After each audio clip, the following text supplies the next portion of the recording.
how to do a joint post on Instagram. This allows you to collaborate with another account so that the post appears on both profiles. Start by opening the Instagram app on your mobile device.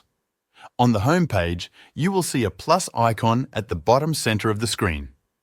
Tap on it to create a new post. Select the photo or video you want to share, then tap Next. You can apply filters or make edits if needed, then tap Next again. Now you will see different posting options. Tap on Tag People. Here you will see two options, Tag and Invite Collaborator. Tap on Invite Collaborator. In the search bar, type the username of the person you want to invite as a collaborator.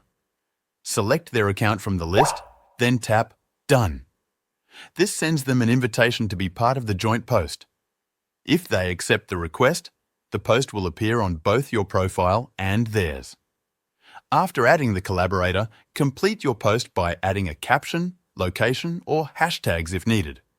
Once everything is set, tap Share to publish the post. If your collaborator accepts the invitation, the post will be visible on both of your profiles with shared likes and comments. That is how you create a joint post on Instagram.